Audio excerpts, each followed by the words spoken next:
Hello, ladies and gentlemen. We are going to be talking about magnetism today. So, we are introducing magnetism. We just got done talking about electricity, and you're going to find that eventually, once we get down the road here a little bit and we get deeper into magnetism, you're going to find that electricity and magnetism really go hand in hand with each other.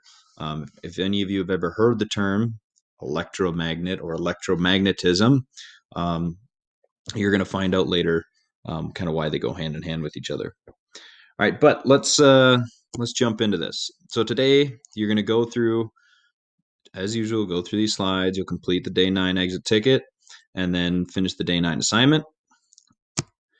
Today you're going to determine the direction and magnitude of a magnetic force. Okay, so that's kind of today's big topic, is magnetic force. We're also introducing something called magnetic field. Okay, so first off, I just want you to think, what do you already know about magnets? Okay, so just think that to yourself right now. What do you already know about magnets? If you need to pause the video, you can do that.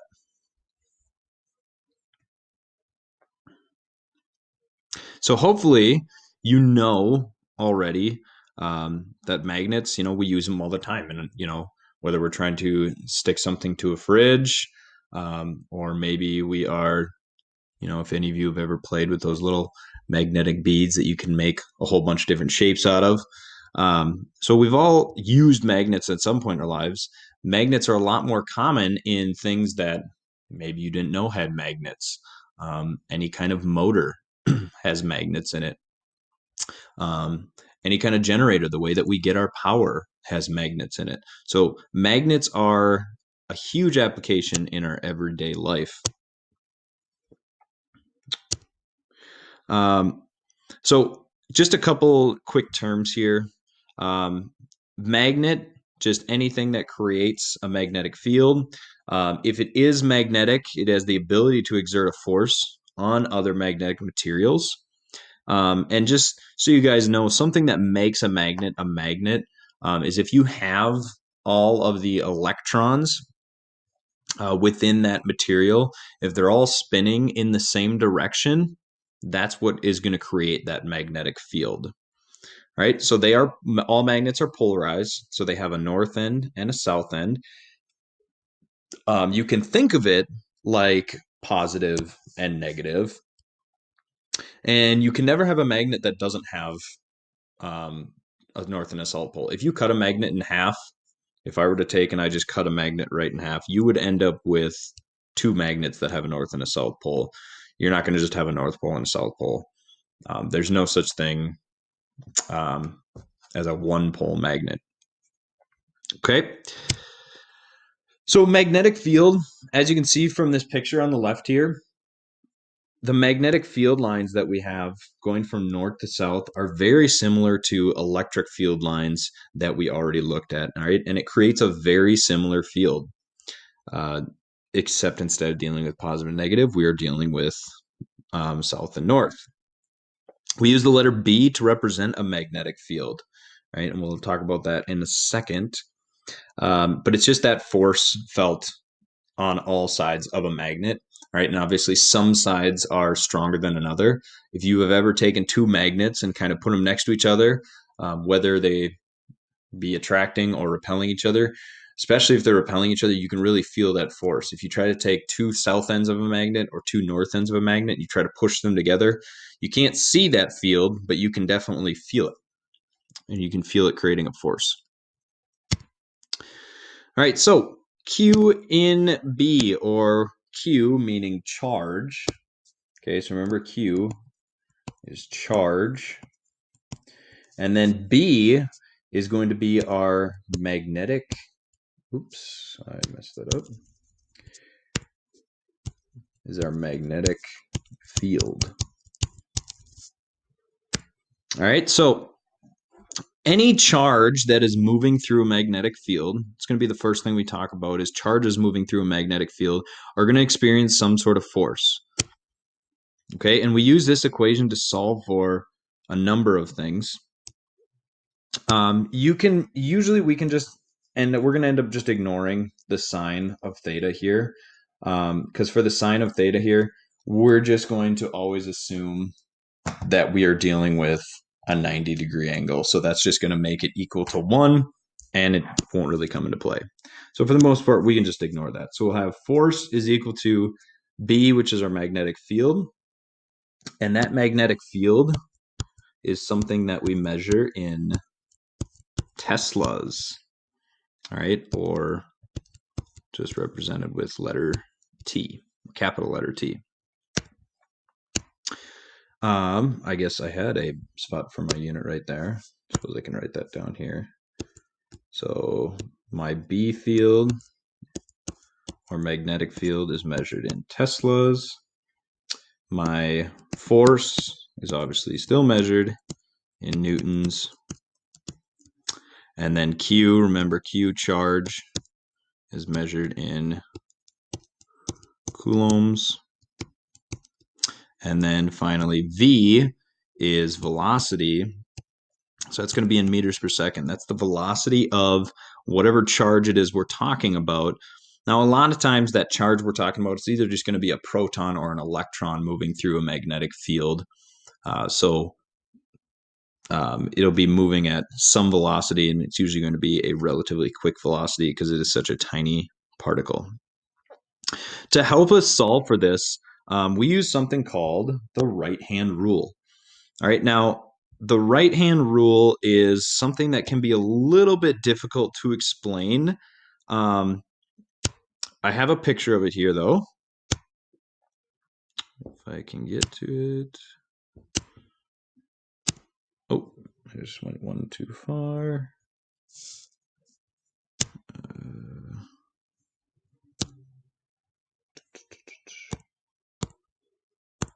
Okay, so it can be a little bit difficult to explain.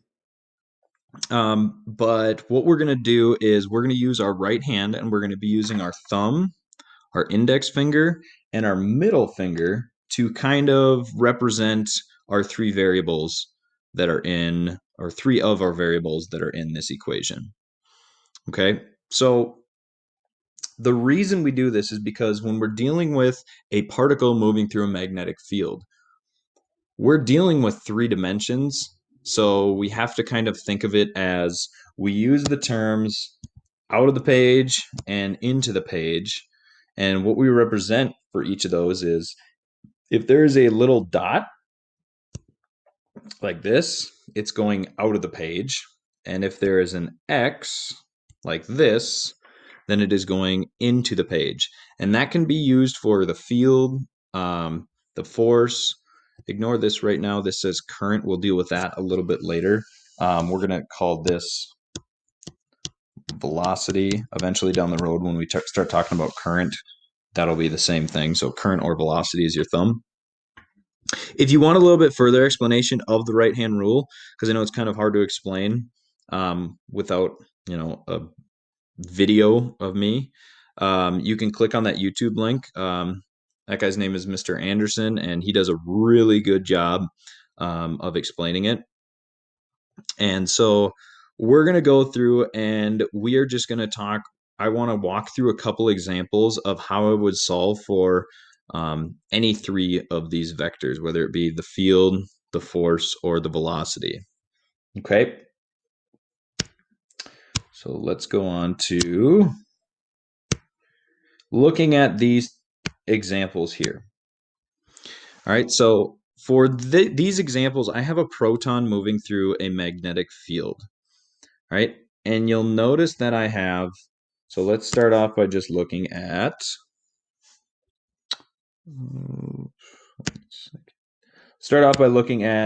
this first one where we have V, or the velocity, is a dot.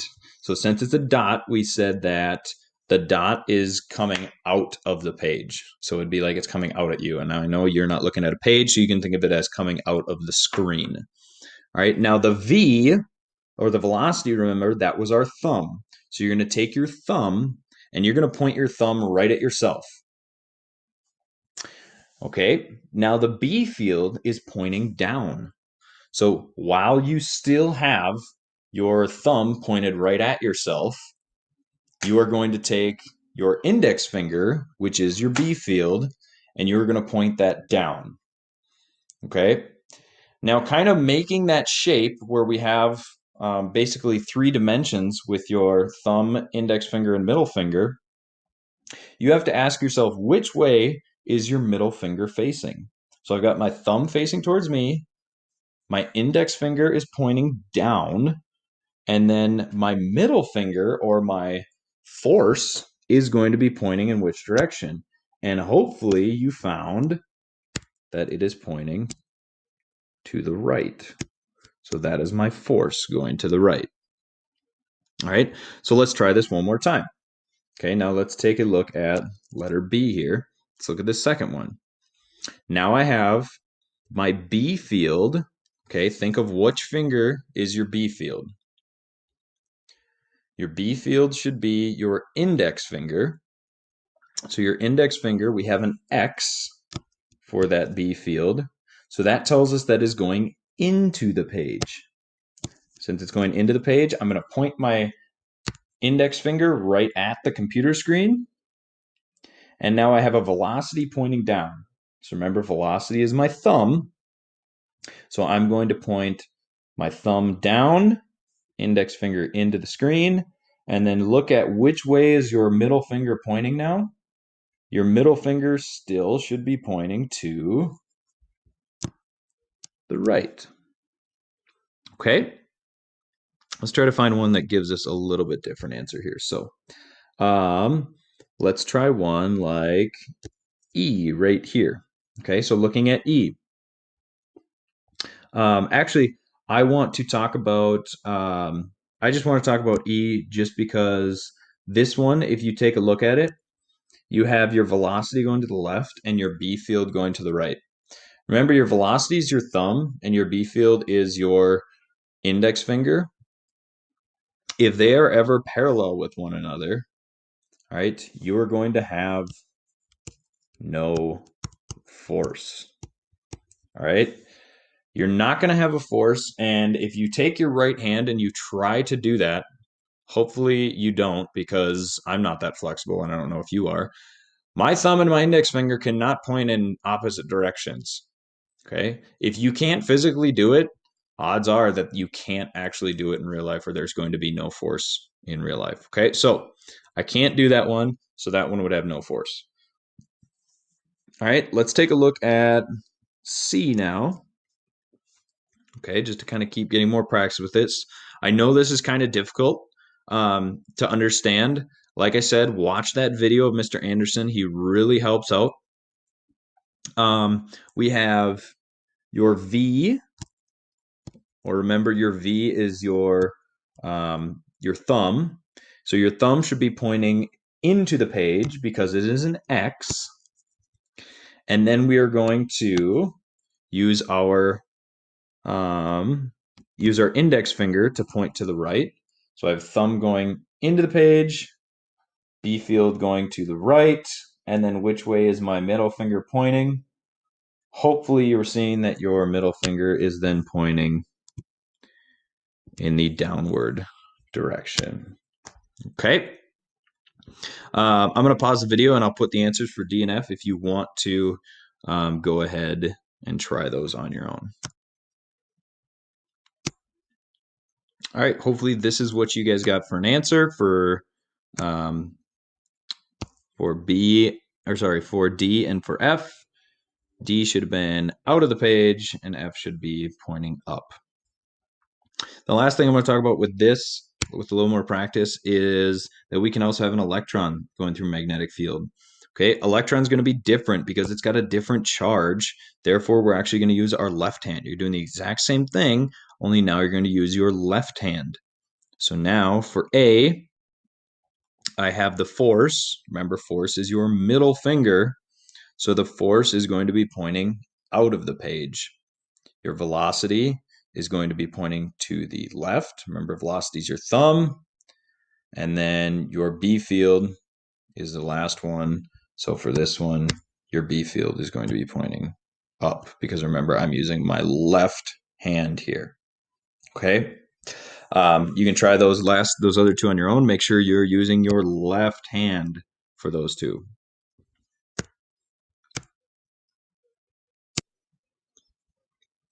Okay, so hopefully you are starting to get these down a little bit better now.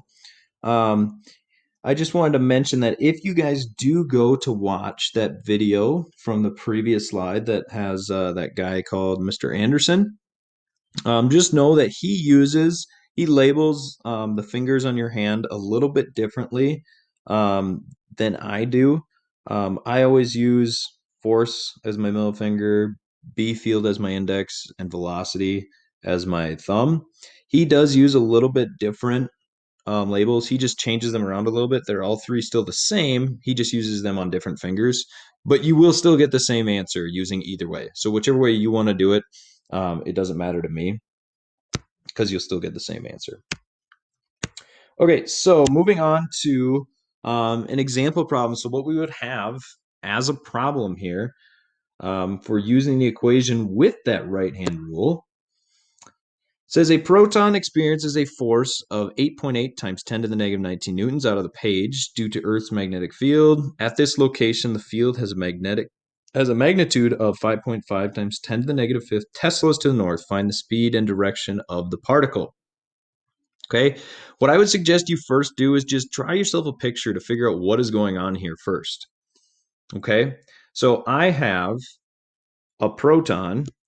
Okay, so remember that's going to be it's going to be a positive charge. Experiences a force 8.8 times 10 to the negative 19th newtons out of the page. Okay, so I have a force that is out of the page. All right, so I'm going to first draw that. Remember, out of the page, we are going to have that circle with a dot. So that is my force coming out of the page. All right, and then I have, at this location, the field has a magnitude of 5.5 times 10 to the negative fifth Teslas to the north. So the field, right, the magnetic field is to the north. All right, and for our sake, we'll just consider north to be up on the page. Okay, so I'm going to draw an arrow that points up or to the north, and that is going to be my B field. Okay, what we want to figure out is we want to figure out what is the speed. All right, speed is velocity. I don't like that color. I don't think you can see it very well. Let's try another one. Speed or velocity and direction of the particle.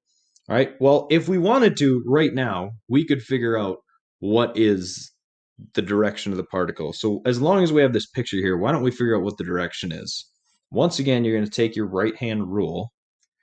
So we have your force, which is your middle finger, coming out of the page. So point your middle finger at you. And then your index finger or your B field is going to be pointing up. And then your thumb, which should be now pointing to the right. So what you should end up with is this right here. And I'll just clean this up a little bit here. Okay, so that is what we should end up with. So we have our force coming out of the page, B field going up, velocity going to the right. So the last thing we need to do is we just need to find out what is that velocity. So using our equation, force is equal to BQV. Now remember, it did have sine in there, but I'm just going to ignore that. We're just going to assume that it's all 90 degrees. So BQV. I already have my force. So I have 8.8 times 10 to the negative 19. So 8.8 times 10 to the negative 19. And that is going to be equal to my B field or my magnetic field, which is 5.5 times 10 to the negative fifth. And now I'm going to multiply that by my charge. All right. Now they don't specifically give me a charge. However, they do give me the fact that it is a proton. And if you remember back to our electricity unit, we said that a charge of a proton is going to be a positive 1.6 times 10 to the negative 19 coulombs. And then the last thing we have there is velocity, and that is what we are solving for. So now you can go ahead and solve for velocity. You can pause the video if you want to.